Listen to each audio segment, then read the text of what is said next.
What's up guys, welcome back for another DevPro Duel video. It has been a while, but I can finally focus again on Frogmonarchs. With the new Mega Mobius out in the TCG, it's time for some testing.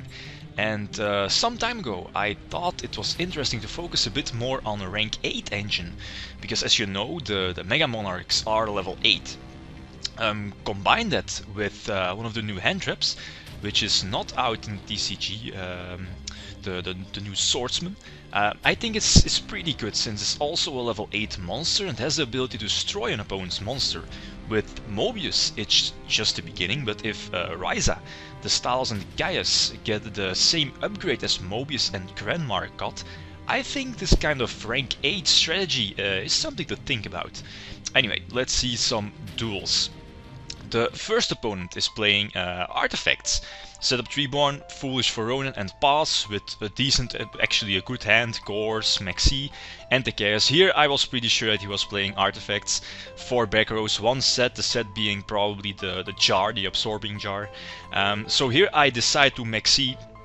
It was either Maxi for the 1-for-1, since he probably would go for the moral attack as he did now to destroy my Chaos, make the Maxi a 1-for-1, or go for a Beagle tech, the red one, to destroy his back rows and switch also more artifacts. That was my thought process at the moment, so that's why I Maxi to make it a 1-for-1, or at least give me extra draws. I know the Volcasaurus was coming last turn, but I had to drop Gorse. And now with Light and Darkness Dragon on board I can hopefully get some control. His last monster, the Caduceus I believe is called, the yellow one, the Hyper Librarian extra draw engine, is put last on the chain, so Light and Darkness Dragon will negate that. Both Moral attacks will be special summoned, so the last one will be negated by the Light and Darkness Dragon. And because he's playing artifacts, pretty much all high level monsters, I decided to add my controller to Suicide, since I don't know, I don't think artifacts play a lot of normal monsters that can be normal summoned. He does top deck into a Wind-Up Shark, but thanks to Herald I was able to get the Light and Darkness Dragon back for next turn, again to pretty much give me a nice position, a nice control over the game, and he scoops. But this was a good game. So the next duel, Harpies. He opens with Dancer, searched out Egotist and just pass with 1 back row. No Treeborn opening. My opening hand actually sucks. I set the Ronin Totem. He makes an average play, Icarusing. I know he's going to search out with search out a few Harpies from his deck. Maxi for at least for the 1-for-1, and honestly I just should have stopped there, but he decides to give me, I think, +2 eventually. Finally drawn to the Treeborn, set Reborn and discard the Duality. No reason to set Econ, too powerful, too powerful to set and then risk the end phase MST. Yeah, there is a Swordsman, so Swordsman destroys his monster. Obviously he's going to exceed for he probably should have gone for Dweller. Dweller would have put him in a much better position as now, because thanks to enemy controller and the Monarch, I can pretty much wipe his board, econ his Dracossack, and then use Dracossack effect to get 2 tokens, and then suicide tributed to destroy his back row, and the Icarus is chained, but the Monarch is summoned, and now it's pretty much a Ryza lock with deck for 4-8 and go from SS7, get back the Ryza, and so we know he's going to top deck a useless Harpy, and that's GG. So the enemy controller coming through. Next, Ghost Tricks. Open up with Foolish, again a decent opening hand, this time with Mobius. So I was hoping to get it off. He only sets 1 back row, pretty much expecting it to be Mystical Space Typhoon, but I don't have a follow-up, I cannot do anything. Forced to set a Soul Exchange, it's better than discarding something, but as I said, the MST was expected. Maxi for the 1-for-1, he does steal 1k damage. Don't drop Gorse, again, because I had no information on what he was playing. It could have been Agents or whatever, because he was playing Tour Guides. Attack over the Fortune Tune, he gets 500 life points. Yeah, discard the Duality, since my hand is pretty much set up. And he sets 3 back rows, and that's perfect to bring Mobius to the field, destroy all 3 of them. He cannot chain them, since a water monster was tributed for Mobius, so he cannot chain those. draw into another Mobius, but I think it was better here to bring the Ronin to the field and eventually Light and Darkness Dragon. But I make some kind of a misplay. I thought the Fortune tune, I believe it's called, the Exceed, was only once per turn, like the gain 500 life points effect. But it's not once per turn, so it's like a Light Sword milling in the end phase.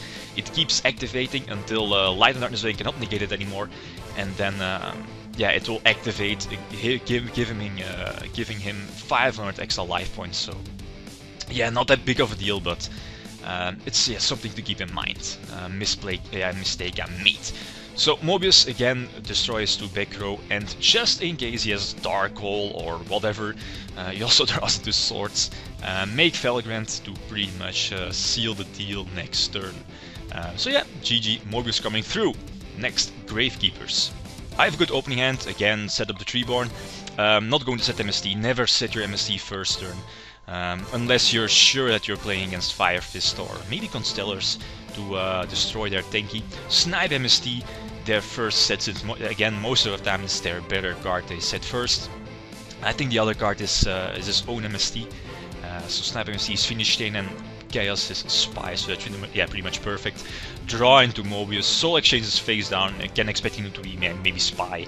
And then yeah, get that Mobius to the field. You cannot chain anything because again the Treeborn Frog, the water monster was distributed for Mobius, so no chains. And then he already concedes the duel. Next, my opponent is playing Black Wings, but with Torii Guides. He opens up with 2. He's probably not playing another target for Torii Guide, as you will see in a moment. Duality into the enemy controller, yeah, because he has Zen mains, and with Mobius I can easily get rid of it next turn. But at the moment, again, no information from what he was playing, could be anything. So enemy controller to get his Zen mains and bring that Mobius to the field. Again, a water monster distribute, so you cannot chain Torrential or whatever, or Finish Chain or something else. So plus everywhere. Okay, next, Insectors. Long time no see. Again, set up the Treeborn and pass. No reason to set the MST. He has a very good opening hand with Centipede and Ladybug. So he searches out his Dragonfly, no Hornet. Maybe should have searched out his Hornet. Snipe MST, the first one. Yeah, set up the Ronin, set up the Foolish for Treeborn, I believe, or Ronin. Yeah, with a very good open. Also, he did not attack first turn.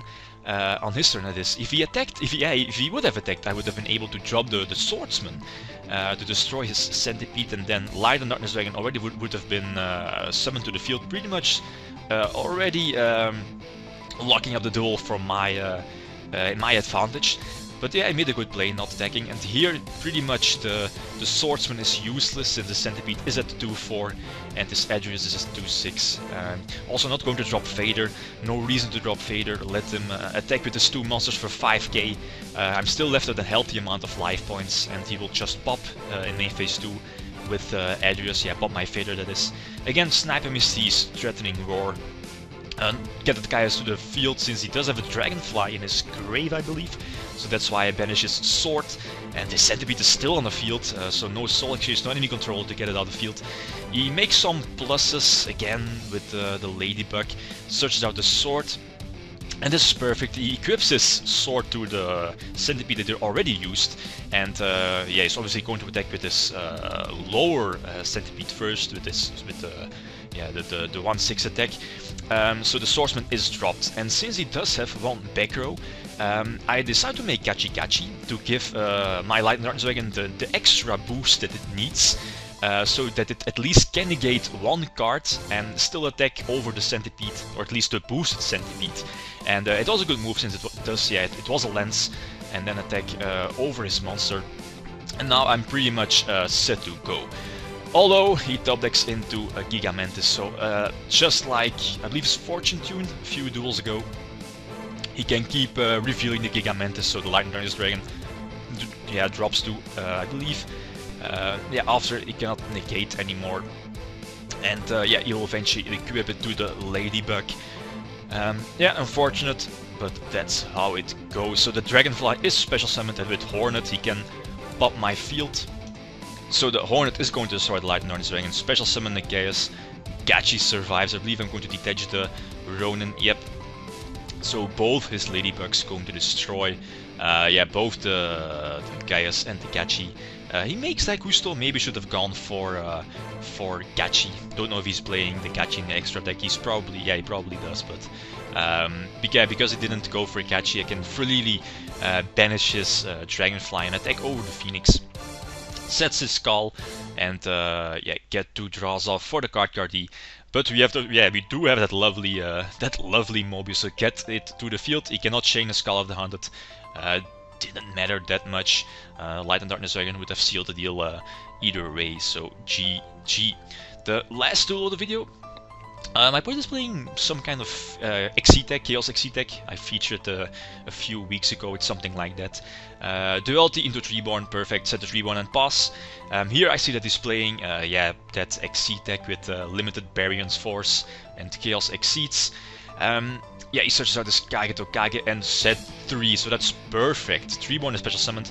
He Maxis, so here I could either just make Maxi a 1-for-1 and tribute for Chaos, but him having those 3 back rows, I think giving him the +1 for the Maxi was well worth it. He cannot chain, again, he cannot chain his Phoenix chain because the Mobius was tribute, or at least the Treeborn Frog was tribute to the water monster for Mobius, so no chains. Yeah, although he gets back into the game with this pluses with the Esther Drum, or Star Drawing I believe it's called, and the Duplicity, again giving him a solid back row. Chaos into the Warning, not banishing the Maestroke. Yeah, pass. He's going to activate this Maestro, and attack over my my Mobius. Then draw into the Fader, finally draw into the hand. I'm not going to special summon Treeborn to get that duality off, get that enemy controller to the hand and set up the Ronin and pass. So luckily I drew into that Fader, that's why I made that move. Since his warning is gone, so I know I can safely drop Fader if he somehow can OTK. So yeah, semi-phase, basic enemy control play. First attack, since he does have 4 back rows, and yeah, probably easy outs for the Light and Darkness Dragon. He makes a minor mistake. He probably should have activated, he does have an MST set, so he should have activated his MST first, targeting his Bottomless. Then Light and Darkness Dragon would have negated the MST, and then he should have chained his Bottomless, so that way he would have still had the Phoenix chain set instead of the useless MST. He mirror forces a Swap Frog, so again putting me in an extra, at least in a nice position. Yeah, giving me the extra draws for the Maxi. I see where he's going through. He's going to take control of my Treeborn, which is normally a good move. Although I have a second Treeborn in my graveyard, so that move didn't make a lot of sense because of the second Treeborn and also the Maxi for the pluses. And then now, yeah, it's pretty much Light and Darkness Dragon to seal the deal. Okay, GG, off to the deck list. This is just the beginning of the rank 8 idea. If we get more Mega Monarchs, which will probably be much better than the ones we have now, I mean, you can't really compare them because every Monarch has their own effect. But if you look at Ryza or Chaos and the possible upgrade they might get in the future, like maybe banishing 2 cards or bouncing 2 cards to the top or maybe the bottom of the deck, now combine this with your level 8 Swordsman or a used up Light and Darkness Dragon, that's an instant Felgrant right there. So although the idea is just the beginning, it's definitely something to keep in mind for future releases. Yeah, okay, that's pretty much it. Guys, thanks for watching and feel free to leave a comment or like if you enjoyed the video. Lead them signing out. Peace.